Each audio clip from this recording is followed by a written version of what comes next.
বন্ধুরা, প্রত্যেক মানুষ চায় যে তাদের বাড়িতে মা লক্ষ্মীর বসবাস হোক, তাদের আর্থিক উন্নতি হোক, তাদের বাড়িতে সর্বদাই সুখ শান্তি বজায় থাকুক। কিন্তু বন্ধুরা, চাইলেই তো আর সবকিছু পাওয়া যায় না, তাই না?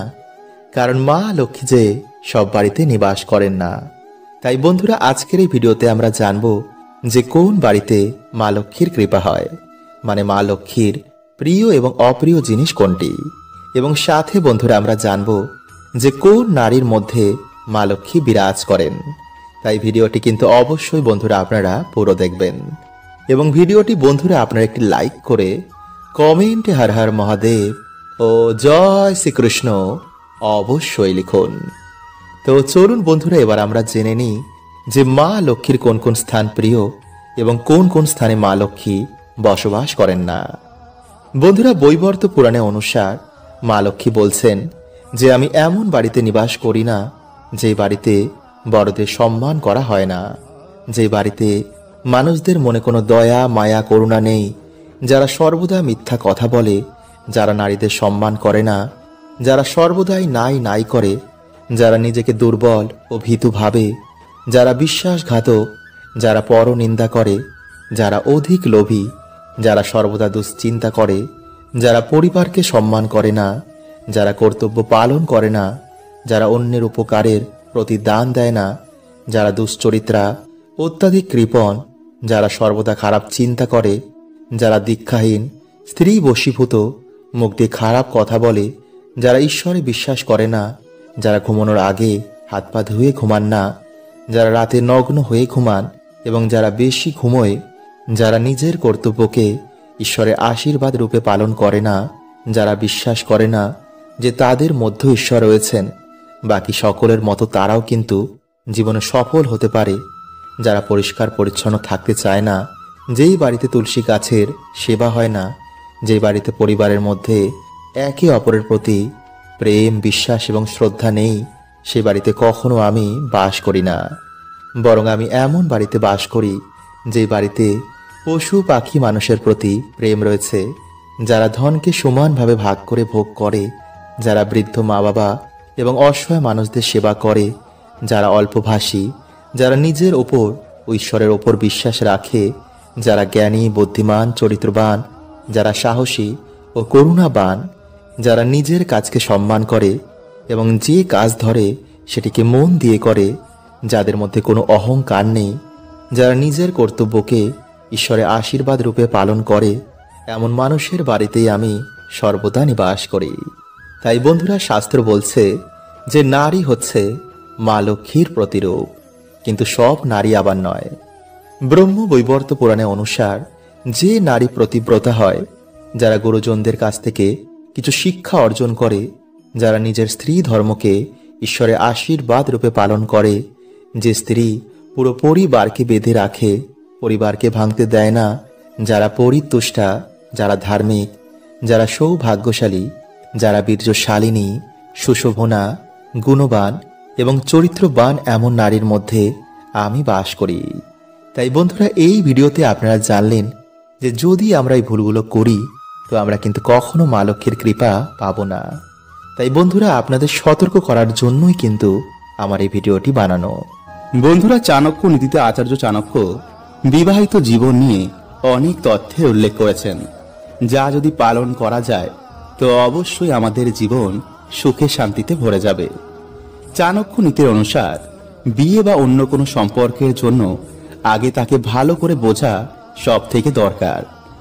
বর্তমানে শুধু ভালো লাগার ওপরে মানুষ জীবন সঙ্গিনী চয়ন করে, আর এর ফলে তাদের সম্পর্ক বেশি দিন টেকে না, ফলে ব্রেকআপ ডিভোর্স এগুলো লেগেই রয়েছে। বন্ধুরা, আমাদের এই জীবন 4 ভাগে বিভক্ত: বাল্যকাল, যুবতী, পৌরত্ব ও বার্ধক্য। প্রায় প্রত্যেক মানুষ এই 4 ভাগ পার করে ঈশ্বরের কাছে পৌঁছায়। এই লম্বা জীবনে একজন জীবন সঙ্গিনী হচ্ছে আসল বন্ধু। জীবনে খারাপ সময় এলে জীবন সঙ্গিনী আপনাকে এর থেকে বার করতে পারে। তাই চলুন বন্ধুরা, এবার আমরা জেনে নিই সেই ভাগ্যশালী স্ত্রীর ব্যাপারে, যার ছোঁয়ায় মানুষের দুর্ভাগ্য দূর হয়ে যায়। নাম্বার 1, যে স্ত্রী আপনাকে অনেক ভালোবাসে।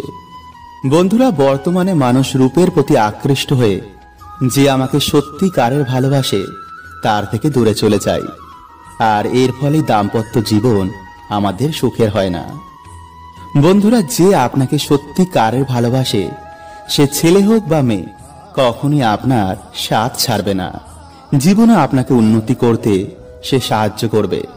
তাই বন্ধুরা, এমন স্ত্রী বা পুরুষ পেলে তাকে কখনোই হাতছাড়া করবেন না। নাম্বার 2, ধার্মিক স্ত্রী। বন্ধুরা, বিষ্ণু পুরাণে অনুসার একজন ধার্মিক স্ত্রী বাড়িতে আসায় সেই বাড়ি উন্নতিতে ভরে যায়।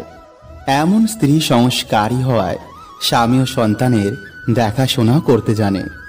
এছাড়াও সেই বাড়িতে নিয়মিতভাবে ঈশ্বরের পুজো অর্চনা করায় সেই বাড়িতে সর্বদাই ঈশ্বরের বাস হয়। এর জন্য জীবন সঙ্গিনী ধার্মিক ও সংস্কারী হওয়া খুবই দরকার। নাম্বার 3, ধৈর্যবান স্ত্রী। বন্ধুরা, চাণক্য নীতির অনুসার একজন স্ত্রীর ধৈর্যবান হওয়াটা খুবই দরকার। কারণ পরিবারের মা লক্ষ্মী হচ্ছেন বাড়ির স্ত্রী।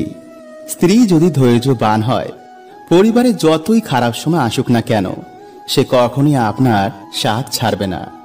এমনকি তারা একসাথে এই সমস্যা থেকে বাইরে বেরিয়ে আসবে। নাম্বার 4, অল্পতেই সন্তুষ্ট হওয়া। বন্ধুরা, চাণক্য নীতির অনুসার এমন স্ত্রী বিয়ের জন্য সব থেকে উপযোগী।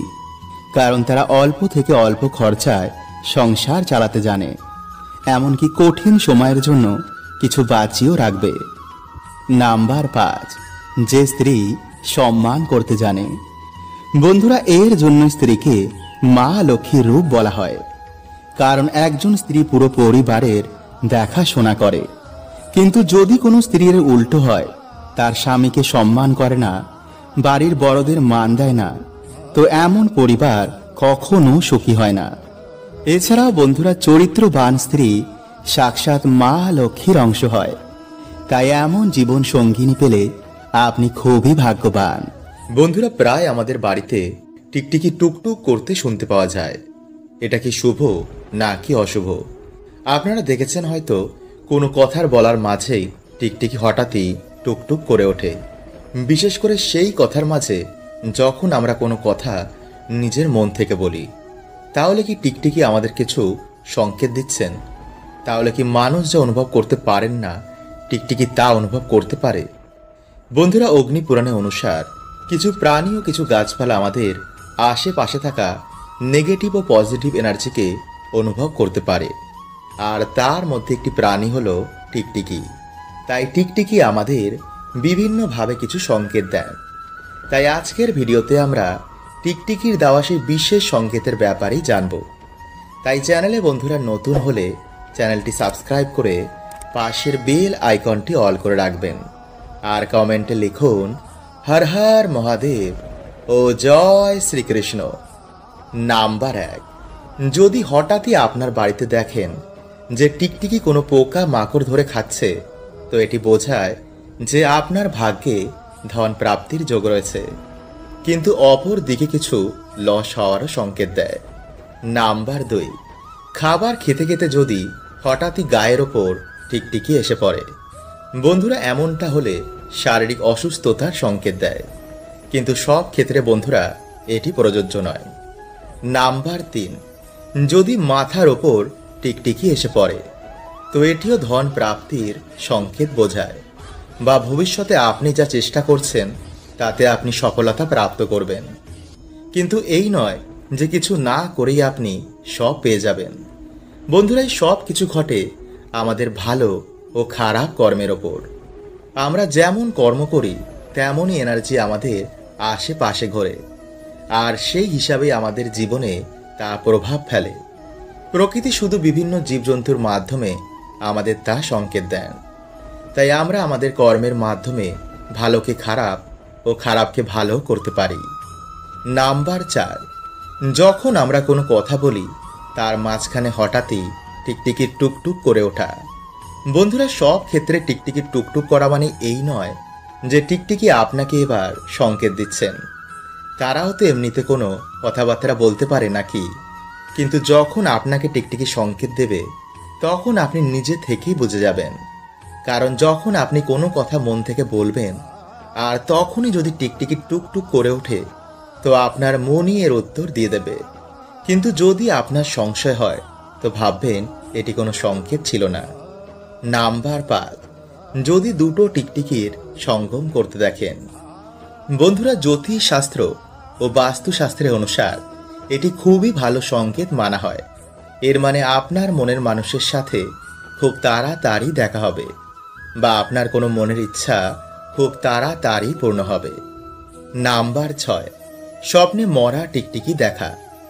বন্ধুরা, এর মানে আপনাদের পরিবারে বা আপনার জীবনে কোনো অশুভ শক্তি বা নেগেটিভ এনার্জির ফলে শুভ শক্তির আগমন হচ্ছে না। এছাড়াও যদি বন্ধুরা আপনার কোনো ভুলে কোনো টিকটিকি মারা যায় বা যদি কোনো মরা টিকটিকি দেখেন তো এটিকেও কিন্তু খুবই অশুভ সংকেত মানা হয়। নাম্বার 7, বাড়িতে যদি হঠাৎই একটি জায়গায় 3টে টিকটিকি দেখতে পান তো এটিকে খুবই শুভ সংকেত মানা হয়। এটি বাড়িতে মা লক্ষ্মীর আগমনের সংকেত দেয়। এছাড়াও যদি বন্ধুরা আপনাদের ঠাকুর ঘরে টিকটিকি দেখতে পান তো সামান্য গঙ্গাজল ছিটিয়ে নিজের মনের বাসনা বলবেন। বন্ধুরা, আপনারা সকলেই ডুমুর গাছ দেখেছেন, তাই না? কিন্তু বন্ধুরা, আমরা বেশিরভাগ মানুষ এটা জানি না যে এই গাছের মধ্যে ভগবান বিষ্ণুর বাস হয়। আসলে বন্ধুরা, একটি পৌরাণিক কথার অনুসার যখন ভগবান বিষ্ণু নরসিংহ অবতার নিয়েছিলেন এবং তার লীলা যখন সমাপ্ত হয়ে যায়, তারপর বন্ধুরা তার নখ ডুমুর গাছের নিচে রেখে দেওয়া হয়। এরপর যখন ভগবান বিষ্ণু সেই নখ নিতে আসেন তখন দেখেন যে সেই নখের জন্য ডুমুর গাছের গায়ে কাটা কাটা দাগ হয়ে গেছে। তখন ডুমুর গাছ বলেন, হে প্রভু, আপনি আমার সাথে এমন কেন করলেন? তখন ভগবান বলেন, ডুমুর, এই ক্ষতিপূরণের জন্য আমি সর্বদাই তোমার কাছে নিবাস করব এবং যে শ্রদ্ধা মনে গাছের পুজো অর্চনা করবে তাদের সকল মনোবাসনাও পূর্ণ হয়ে যাবে। তাই বন্ধুরা, অগ্নি পুরাণে অনুসার কিছু কিছু গাছের মধ্যে কোনো না কোনো দেবদেবীর আশীর্বাদ রয়েছে, যেমন ধুতরা, নীলকণ্ঠ এবং আকন্দ। বন্ধুরা, এই সব গাছের মধ্যে ভগবান শিবের আশীর্বাদ রয়েছে। ঠিক তেমনি তুলসী, ডুমুর এবং কলা গাছ। বন্ধুরা, এই সমস্ত গাছের মধ্যে ভগবান বিষ্ণুর বাস। এছাড়া বন্ধুরা, কিছু কিছু গাছে আবার নেগেটিভ এনার্জির বাস হয়। তাই এর জন্য বন্ধুরা বলা হয় যে কখনো কোনো গাছের গোড়ায় প্রস্রাব করতে নেই। এতে বন্ধুরা না জেনেই আমরা বাড়িতে দুর্গতি ডেকে আনি। তাই যদি বন্ধুরা আপনারা চ্যানেলে নতুন হন তো চ্যানেলটি সাবস্ক্রাইব করে পাশের বেল আইকনটিকে অল করে রাখবেন এবং বন্ধুরা ভিডিওটি একটি লাইক করে কমেন্টে আপনারা বলুন, জয় শ্রীকৃষ্ণ, হর হর মহাদেব। তাই চলুন বন্ধুরা, এবার আমরা জেনে নিই সেই টোটকাটির ব্যাপারে। বন্ধুরা, আপনারা দিনের বেলায় একটি ঘটিতে কিছুটা গঙ্গা জল নেবেন এবং একটি ধূপ নেবেন। এরপর বন্ধুরা আপনারা সেই গঙ্গা জল ডুমুর গাছের গোড়ায় ঢেলে দেবেন। এরপর আপনারা এই মন্ত্রটি 3 বার বলবেন। আর সেই মন্ত্রটি হলো বন্ধুরা, ওম ভগবতে বাসুদেবায় নমঃ। এরপর বন্ধুরা আপনারা সেই ধূপ দিয়ে ভগবান বিষ্ণু ভেবে সেই গাছটির পুজো অর্চনা করুন। তারপর আপনারা হাত জোর করে আপনারা যে সমস্যায় রয়েছেন তা ভগবানকে বলবেন, হে প্রভু, আমার জীবনে অনেক কষ্ট, তুমি গিয়ে প্রভু আমার বাড়িতে জীবনের সমস্ত দুঃখ কষ্ট হরণ করে নাও এবং তোমার এই গাছের 3টি ডুমুর আমাকে উপহার দাও। এরপর বন্ধুরা আপনারা গাছ থেকে যতটা ডুমুর লাগবে তা আপনারা এনে একটি লাল কাপড়ের মধ্যে বেঁধে যেখানে আপনারা টাকা পয়সা রাখেন সেখানে রেখে দেবেন। একটি ডুমুর আপনারা লাল কাপড়ের মধ্যে বেঁধে আপনাদের যে সদর দরজা রয়েছে সেখানে টানিয়ে দিন। আর একটি ডুমুর আপনারা শোয়ার যে বালিশ রয়েছে তার মধ্যে আপনারা একটি লাল কাপড় বেঁধে রেখে দিন। কিন্তু বন্ধুরা এই বালিশের মধ্যে যেন আর অন্য কেউ না ঘুমায়। যদি বন্ধুরা আপনারা এইভাবে 7 দিন ঘুমাতে পারেন তো বন্ধুরা আপনারা নিজেরাই দেখবেন যে আপনাদের দুর্ভাগ্য কেমন সৌভাগ্যে পরিণত হয়েছে। কিন্তু বন্ধুরা যদি আপনারা পারেন তো সেই দিন নিরামিষ আহার গ্রহণ করেই এই কাজটি করবেন আর স্নান করে তবেই বন্ধুরা আপনারা কিন্তু এই গাছের গোড়া যাবেন। হরে কৃষ্ণা, ওম নমঃ শিবায়।